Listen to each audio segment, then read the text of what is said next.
We got 1 minute. Oh, you already recording? All right, let's go. Hey, welcome to CircleCityCon, everybody.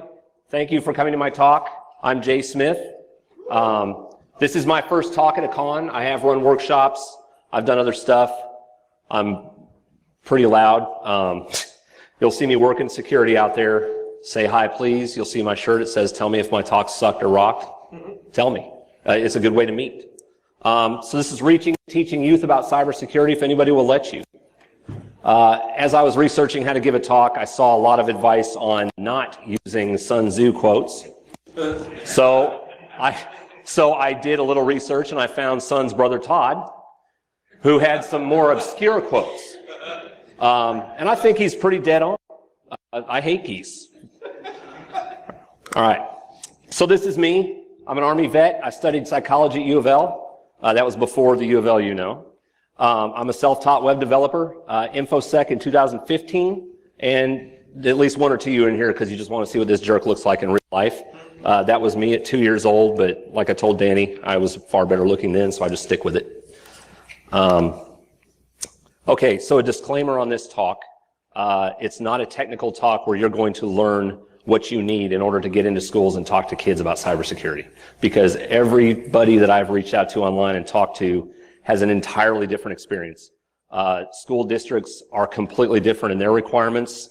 Hopefully some of the things that I've struggled with may speak to you or give you kind of an idea. That's kind of the idea of this is I was really shocked by the time I got through this little journey of mine how difficult this could be. And I'll get into that in a little bit. Oh, here's another one. Another more of Todd. Not a big fan of his brother. Okay, so here's the landscape. These are the kind of the easy to understand reasons why teaching kids about cybersecurity are so important. Of course, our industry has a tremendous amount of need. We know that. During my research, I determined there's between 300 and 400 million open jobs between now and the rest of time. So there's no telling, but everybody needs jobs. Job skills. Some of the schools I've talked in, they're certifying kids in Security Plus, Network Plus, A Plus before they even graduate high school. Just fantastic. So for those people whose learning style isn't utterly suited to the usual university type thing, they can come out of high school and make $60,000 a year if they're in the right market. Safety. This is the one that spoke to me the most. And I'll show you in a second what kind of gave me the idea about this. But so when I was a teenager, I saw war games. I did everything he did in war games because I saw it. I took apart my Commodore 64 and did everything I should not be doing with that. I destroyed my Atari several times, ColecoVision, Intellivision, et cetera, et cetera, et cetera. Had YouTube been around when I was a teenager, there is almost no doubt in my mind I'd be in jail. Because if I saw it and I thought I could do it, I would do it. So it's really important to me to get these kids early because of neuroplasticity. And that's where it gets kind of heady and nerdy. But there's a lot of research that's pretty solid about there being certain milestones in life where whether it's language acquisition, music learning, language learning, and computers, it's far more important to get that stuff early. It's far more difficult as adults to just pick it up. And I think that's the main reason I've been so successful in self-teaching and web development and information security is because I was exposed to computers out in California when I grew up at a very young age. We were coding in BASIC in 3rd grade, and that's great. I live in Kentucky now. We don't have that. It was all I could do to get my kids' school to start Scratch, which is something. It is something, but they don't want to move beyond that and start real programming. So that's a constant fight. So I kind of got ahead of myself a little bit. Developmental plasticity, and I do have some citations about it. Again, it's certain milestones in life before which or during which it's far easier for your synapses to actually create those connections to learn languages, learn music, and computers, because at the cortical level, computers are a language. You're putting together, you're taking ones and zeros and you're making it make sense. So here's some nerd stuff. Heuristics. These are beliefs that I have based on my knowledge, my experience, and just what I've seen. Adult learners, when it comes to learning music, and this is me trying to learn guitar as an adult, never having taken any music as a child. I couldn't do it. Could not do it. Could not make the connection between my fingers and the guitar fret do what it's supposed to do. I knew the chords. I could strum them, and you could probably figure out that it was Crazy Train, but it wasn't something you'd ever want to listen to. Languages are the same way. There are certain sounds, particularly with African tribes, that people make in their languages that we are incapable of forming with our mouth. We cannot do it as an adult. It's only by being exposed to that stuff as a child that you can actually do that. And that's why adult learners who have never been exposed, or most people have been exposed to foreign languages in school, but it's been very minimal unless you really dove into it and wanted to do it as an elective every year, like I did. My son's school is a perfect example. They have 1 hour of Spanish a week all through elementary school. It's pretty useless. He doesn't really know any Spanish whatsoever, and 1 to 10 is pretty much his limits. But as an adult, if he decides he wants to pick up French, Russian, German, Spanish, he's going to have a much harder time than kids who actually got a lot of exposure to that early on. And anybody, I would think, who has tried to learn a musical instrument or learn a foreign language as an adult using Babbel or using something like that, you'll struggle a little bit. But if you were a child that got a lot of that, I think it'll help you out. So I got to give respect to these 3 guys right here. After DerbyCon 2017, they created this website, Hackers in Education. And this is what prompted me to do this. I'm not a practitioner. I'm not a professional in information security. I work in transportation. Hacking and breaking is just what I did as a kid. My day job is my day job. That's what I did when I got out of the Army and was I stuck with because it pays the bills. But I love learning everything I can about InfoSec. So after DerbyCon, I actually met 2 of these guys there. They started Hackers in Education. The idea of the program being we need to get in with local law enforcement and get in with the schools and get in front of kids now so that they understand this is a viable career path. And also for the safety reasons I mentioned, if they want to learn it, they're going to learn it. We would all just rather they do it in the right way. Oh, more Todd Zoo. He was feeling a little salty that day. Okay, so assumption is the mother of all mistakes. This is a quote that most of us know a little bluer from Under Siege 2, Eric Bogosian. But this is the original quote that his colorful quote came from. So we belong to a Catholic parish in Louisville. Because of where our neighborhood is, there are a lot of police officers in that parish from all different jurisdictions in the area and around it. So I assumed, because Hackers in Education was a big part of it was local law enforcement, I'm in, no problem. Just call my friends. So yeah, they were a little helpful in getting me email addresses of people that handle cybersecurity and community engagement at the law enforcement level, at the district level. Those email addresses went nowhere. They were never answered. And my friends are, they have their own responsibilities within the law enforcement. So, and I don't want to take up too much of their time. But I found, this is my first stop, LMPD, which is the largest police force in Kentucky. And that's what happened. I got nowhere at all. And that was my first attempt. So that was 1.5 years ago. Security by obscurity. They have email addresses that are never even monitored, checked, or answered. They're there. I guess they're for vendors. I'm not sure why they're there, but I had to get through to a couple people to talk to them and say, hey, I know this is your name, and I know this is an email address with your name on it. What's up? And he said, oh, nobody checks those. Awesome. So next, I'll go directly to schools. I coach a lot of kids at our school. I feel like it's a product that it sells itself. I'm not looking for money. I'm looking to come into the school and talk about careers in cyber education and safety, online safety. It seems like a no-brainer. What am I doing? Defense in depth, yeah. So I had a lot of challenges here. I got with somebody who handles business and IT track in Jefferson County Public Schools.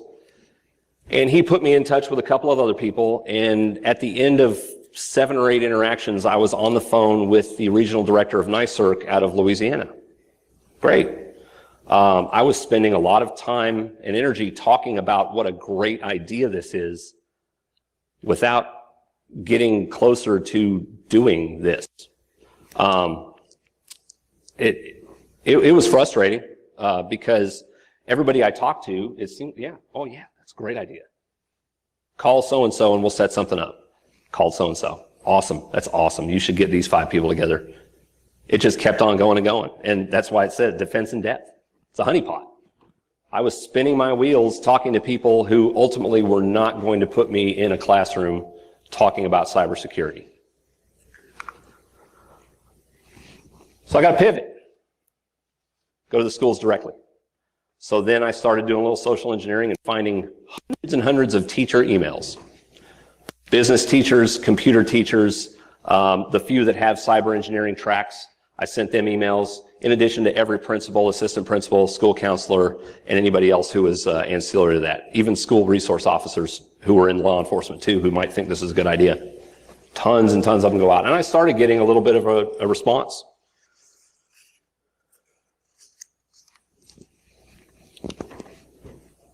So I finally had a little bit of success. And this was after an entire year. So another DerbyCon had come and passed, and I was still trying because it's just what I do. So a young female academy, a high school academy in Louisville, it's Catholic, it's a private school, responded.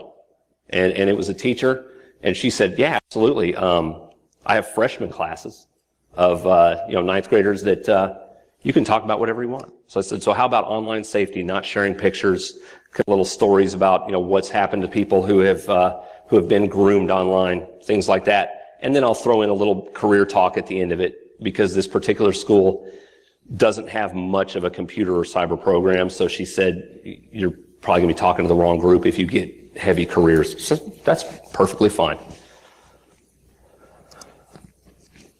I gave 2 talks of the course of a week. I hit 3/4 of freshmen in the school. And then nothing. And I was very effusive with my follow-up, my thank you emails, called the principal, thanked her tremendously for the opportunity to talk to the students. A very good friend of mine has a daughter who's a junior at the school, so I had her do a little research and just ask around, like, was it too dark? Because some of that subject matter got a little dark. She said, no, the kids loved it. And I thought the kids loved it. They were very interactive. They had a lot of questions. And that's, as a little side note, if and when you do get in front of students, typically towards the end where I've discovered the success is about 10 to 12 minutes of your career slides and how to get into the field and whatnot, and then just Q&A, and just let them ask. Because a lot of the classes are going to ask the same thing. Which depictions in the movies or TV is the closest to the real thing of hacking? What if my friend's Instagram got, and it's always, fix your password. So I was really perplexed by this, because the teacher, when I was walking out on both occasions, like, man, they really loved it. That was great. The principal thanked me while I was there. The students seemed to love it. I gave them a bunch of camera covers and stickers and, the usual hacker swag that we have a little bit laying around usually after these conferences. I just couldn't get it. And it was 5 or 6 weeks going on that I had no idea. Till my friend, whose daughter is a junior, posted on Facebook, local businesswoman who was an alumni of that academy came and gave the entire school pretty much the same talk. Which, she's a businesswoman. She's an alumni of this academy, and if there's not many people here from Louisville, but if you are, the Catholic school community, it's very tight with their connections. So she runs a marketing company, but she's a self-made businesswoman. And she came in and she talked to an entire high school full of young ladies. I can't bemoan that, but at least I learned a little bit. So when I talked to my friend's daughter again, she said, yeah, so-and-so went home and told her mom about it, and her mom knew this woman who ran this company, and she said, well, I'd like to do that. It is what it is. So this is where, after a year and about 2 months, I had gotten into 2 high schools of constantly trying. And I was starting to think, yeah, this is starting to get like a waste of time. But I am persistent.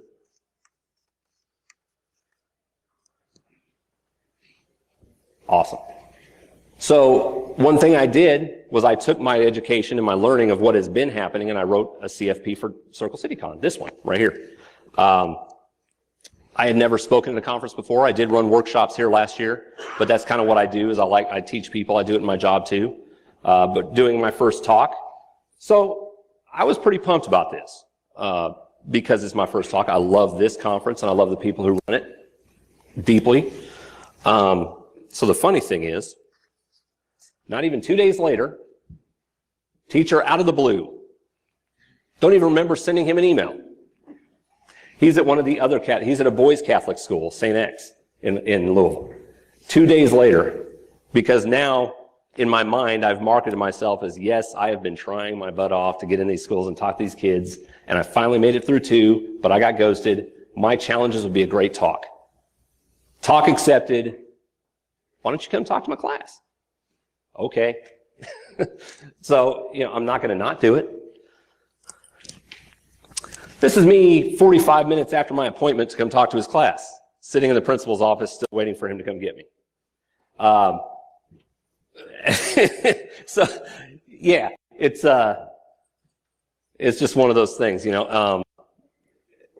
I was getting frustrated, but he's a teacher. He is a teacher.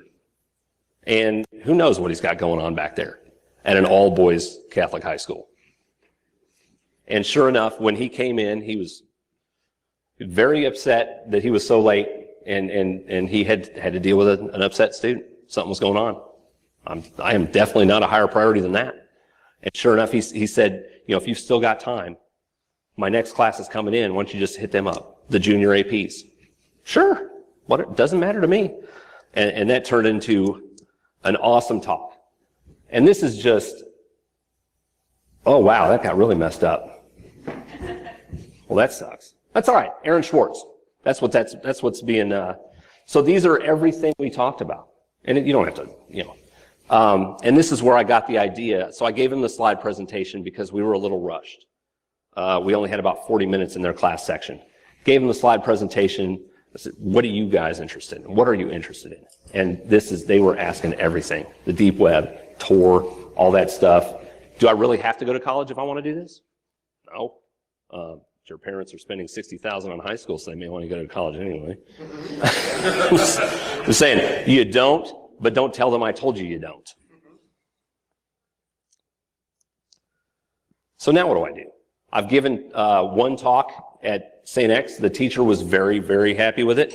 Of course, they had finals coming, so they get very busy. And that's one thing I learned is teachers have a lot of demands on them.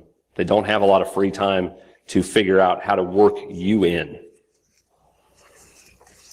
And I'm finding I'm not getting the reach. So the response is fantastic. The students at both Mercy Academy and St. X Academy, they loved it. And you can tell if they're checked out. So the product is solid. Why can't I sell it? Because I'm selling it for nothing. So I got to pivot again. Good friend of mine, very good friend of mine. Oh, we're selling. I'm talking way too fast. I apologize. Very good friend of mine named Bob. Bob is kind of the anti-me in that he runs some kind of mortgage business. So he only eats what he kills, as they call it. He is a salesman through and through. He's the kind of person that if you're a practitioner, you're probably like, God, sales is here. Marketing. But having talked to my friends and a lot of people in the community trying to get this done in some way, I had been getting the same message. Everybody had the same confusion. Like, yeah, what kid doesn't want to hear about this? Hacking is cool. Hacking careers are awesome. You can make great money. You can not go to jail. No downside. So I said, you know what, I'm going to talk to Bob about it. And he and I had a few beers and a few more. And then after, he just let me listen, or he just listened to me, let me spiel. At the end of it, he goes, man, he said, there was a lot of that stuff over my head. He said, I can tell you're passionate about it, and I can tell you know it, but you're not marketing it. And, of course, my face just, oh, what? I'm going to market it? We don't like marketing. We're hackers. We want real. We don't want to be sold. As a community, if we are being sold something or it's too shiny on the outside, we're going to dig under and find out what's real on the inside. So it's kind of the antithesis of what we do. But he said, look, you're just reaching out to all these teachers. You're shotgunning all over the world and you're just saying, hey, what can I do for you? He said, do this instead. Tomorrow, send an email out again. Just say, hey, May 25th, 26th, and 27th, I'm free from 1 to 3 p.m. or whatever days you want. Which classes, what teachers have time for me? And I send it to the guy at JCPS at the public schools. I'll be damned if 1 hour later, I didn't have appointments at 3 high schools to talk to them after a year and a half. So not only success, which is awesome, but then I also have to go back to Bob, say, you were right, man. I actually had to consider my audience as opposed to assuming that my product was so great that you couldn't not let me in your classroom. And that's really where the place where my challenges came from, was thinking that the content was so good and the fact that I wasn't charging you for it, well, you're just dumb for not asking me in your class. Yeah, I tried. I mean, I was like, yeah, I'll put in a quote about marketing here that's really relevant and makes sense. God, it's easy to hate marketing. How about that? So here's where the story, we've hit the high point, and I've got this really awesome, I've got all these appointments in the public schools, and over the course of 2 weeks, I spoke in 5 public schools to every grade level, and I got to learn some things from there too. Don't bother with freshmen. Probably don't bother with sophomores. Juniors are engaged, seniors are all in. And that makes sense. But yeah, I got 5 different schools. I got to see all their different cyber engineering programs or computer programs or lack of computer programs. And these didn't even count the private schools. So these were the public schools. So then the private school teacher at St. X High School, while I was doing this, because of course when it rains it pours, he contacted me again and he said, hey, my juniors are done with their AP testing next week, and I've got 2 weeks of nothing until the end of the year, watching movies and whatever. Of course, this is $16,000 a year tuition right there. He said, if you've got the time, however many days you want to come in, whatever you want to do. So that's what I was looking for. So I can go in there and basically show off the teenagers and get them excited about cybersecurity. So I did. I spent 5 2-hour blocks with them over 2 weeks before school got out, and we did everything. We did onion scanning. We did some social engineering on ourselves. We did some Facebook security, stuff like that. We even deobfuscated some images and stuff. They loved it. They chewed it up. They just ate it. They love it. So I was right in the beginning, as I keep mentioning, that the content, there was nothing wrong with it. The product itself sells itself. So the title of the talk, How to Reach and Teach Kids About Cybersecurity, teaching them is easy. They want to know it. And we're not wrong in thinking that this product is super awesome. And they want careers in it. It's how to get in. And that's what we have to assume, is we have to come at it from a place where eating our pride a little bit and understanding that teachers, educators at every level have so many demands and so many little, it's like that little grid on your GitHub. Theirs is all green, and they just have to wait for one to turn white for you to stick in there. Yeah, that was just me playing around on Canva, and I don't like that guy, so I put a helmet on his head. And that has led to more. Now I'm on one board at one of the public schools to help them pivot off of their cyber engineering and create a cybersecurity track at one school, which is great. I'm going to work more with the one private school next year. He's looking to move away from, I think they're coding in Xamarin or something. They're doing primarily Apple development, and he wants to do some cybersecurity. But I also decided it was time for me to get off the pot, because as I was telling Danny, I've been in transportation for 25 years. I've been in trucking. It's what I do in the day job. It pays the bills. It's paid very well, but it's not what I love. Cybersecurity is what I love. breaking stuff, hacking. It's what I love. So I am now running my own workshops during the summer for teenagers in Louisville. I've gotten good response, and I need to work on the marketing because the kids who are signed up, and I got them. It's an interesting story. I've got plenty of time. God, I talk too fast. So when it comes to marketing something like this, if you're an independent, you never know what works. So of course, a friend of mine who does marketing, she said, when you do the follow-up pre-registration emails, you ask them where they heard about it. Because I did the Facebook campaign ad stuff. One of them signed up based on what they saw on Facebook. The other 9 so far, which is next weekend, it's all from school. It's all from talking in school. So I think there's that huge barrier when they hear hacker, they see hacker, it's whatever they've seen on CSI Cyber or Mr. Robot or whatever. Mr. Robot is the one that I will tell them. If you want to have a good indication of what doing it is like, now it's not in a garage rave every time or, getting your ear chopped off kind of stuff. That's not, I guess you could probably get yourself in that situation. I wouldn't encourage it. But I think being in front of them and showing them that it is accessible. And the fact that some of them already code Python, he already codes Python. Some of them already do app programming, so they know the back end, they know the nuts and bolts. They're usually pretty surprised at how accessible cybersecurity is to them already, because they're not getting taught it at all. They don't know anything about it. So I think the more we talk about it, the more they understand this isn't something that I have to, it's like a doctor or a dentist. If you tell somebody at 15, hey, you want to be a doctor? Yeah. Don't I have to go to school for like 83 years? Yeah. Well, If you say you want to get into cybersecurity, I don't think the assumption is that that's accessible now. I can start learning that stuff right now because there is no degree barrier to it. It's not a professional certification that you have to have anything to start doing it. And that's the other point, is I don't want you going on YouTube and starting to do it right now. So that being said, I'm hoping this is a success, and I'm hoping I spend a whole lot of time next year in the schools while my current employer continues to pay for it. And they do. They're very, very forgiving of that. One thing before I ask if anybody has any questions, I want to thank everybody who puts together CircleCityCon. This is an awesome conference. Last year, when I was about 1 year into learning cybersecurity, they let me run workshops in malware analysis and volatility forensics. It was an incredible experience. And I worked security operations last year. I work it this year. It's one of the best ways to learn people or to meet people.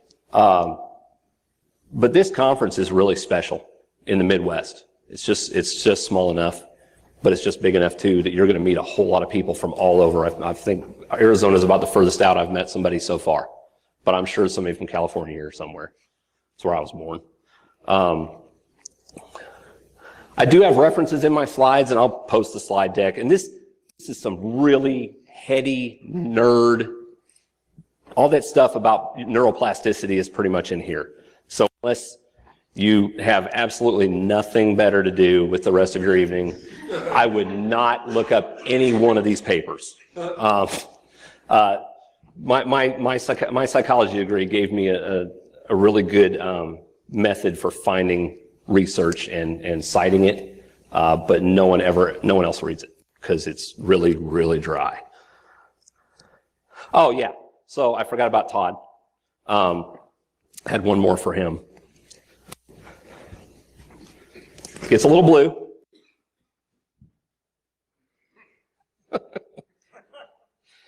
So that's pretty much my presentation. And I'm sorry that I didn't take up 50 minutes. I know it's one of the major no-nos, along with using Sun Tzu quotes. But I really appreciate you guys sitting in here and talking about this with me. Again, your results are going to vary massively if you go down this path. I have talked to people online who had no challenges whatsoever.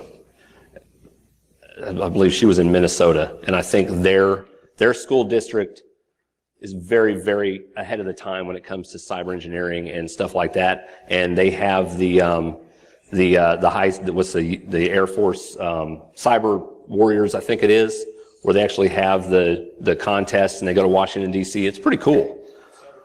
Cyber Patriots, yes. It's a cool program, and that's who I was talking to from Louisiana from NYCIRC. Thank you so much. I'm sorry I'm letting you out here early. But I really appreciate your time. This was my first talk. I hope I didn't blow it. Yes, sir? Oh, yes, you did. You ain't done yet. Okay. Let me have it. I forgot about Q&A. Trying to get out of here early. Did you get, so you had mentioned when you talked to your marketing guy, right, and he gave you guidance, and that's awesome. Mm-hmm. And when the one teacher finally did this out of the blue contact you, are you getting feedback from them? Like, did you say, like, what took you so long? Or, like, what was the holdup on their end? I didn't, because I didn't want to thumb my nose at the person who, it's so difficult to get them. And again, they're teachers, and I know they don't make a ton of money and they have a ton of responsibility. So I haven't. I probably will. Just like when my one friend told me to start asking where you heard about this, I probably will begin that discovery. I haven't yet, because all of this, getting in those 5 public schools was all in May. Prior to that, yeah, this is all just so, that's why the "are you kidding me" little slide, as of February, when I think it was February, and I got my acceptance for this talk at CircleCityCon, I was getting nowhere. And my whole talk was, I'm getting nowhere. And then as soon as my talk is accepted, hey, you're somewhere. Oh, awesome. It's great. Let me just rewrite that. So do you recommend getting, as far as like levels of abstraction, getting directly to the teachers? Do they have to get buy-in from principals? It actually varies greatly. And the question was, at what level is it most effective? Do you go to the teachers or the principals? Honestly, the principals are just going to they're going to forward that email. They're not going to engage in it. They're not going to try. They're running a business. The teachers are the ones that I've had the most success with. And it's just got to be the right teacher at the right time. Now, the problem with teachers' emails is they are massively firewalled. Nothing gets through to them. So the public school teachers, now the private school teachers are a little different. The public school teachers, I was actually put to them by the guy at the business and IT lead at the district. And that was after I talked to Bob and had sent that email saying, hey, I'm free these 3 days next week. Which one of your teachers have time? I'll talk to them about careers. So instead of me putting the pressure on him and saying, I'll do whatever you want, whenever you want, you figure it out. That's what I was doing. I was saying, hey, I'd love to talk about anything cybersecurity, anytime you can get me into any school. So he's saying, oh, so you're giving me a task to figure out when I can fit you in and what I want you to talk about. That's what I was doing. And I didn't realize that until my friend kind of pointed that out to me. Again, because he lives in that world where he's constantly selling. And if he doesn't sell, he doesn't survive. So he was saying, just take that you've got, he said, your content is clearly good and you clearly know what you're talking about. You just need to pivot a little bit and just tell them, hey, I'm for you. Here's what I talk about. Here's my slides if you want to see them. And I can do it this hour, and this hour next week. Who you got? And sure enough, within a day, he's got them. And it was amazing.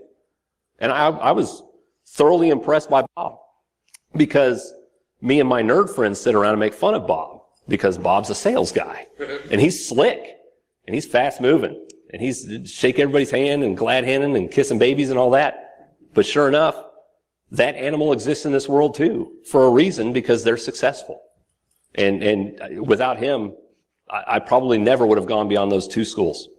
So marketing is everywhere. That's kind of the point.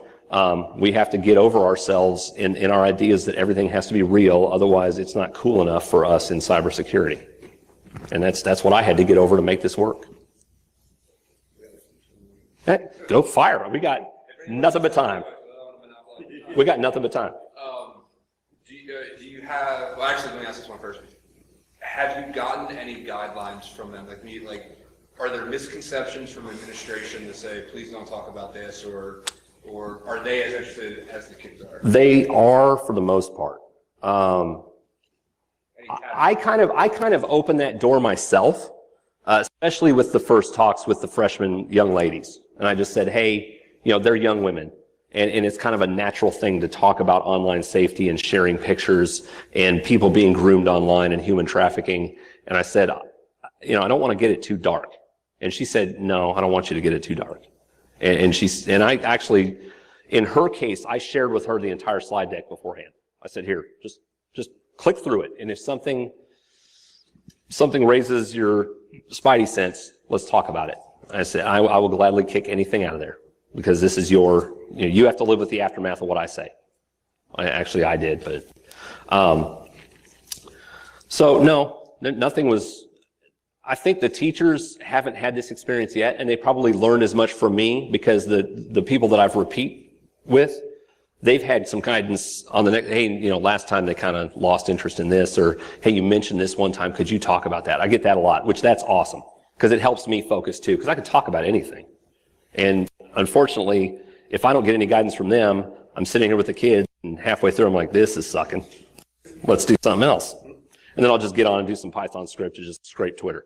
Do you have any like do you have any ways to keep in touch with these kids afterwards? Like, are you forming groups, message boards? That's what Bob keeps hitting me up with, that I have been a little too weenie to broach first. He said after, and Danny had asked, do I have any way to follow up with them to kind of keep that audience going?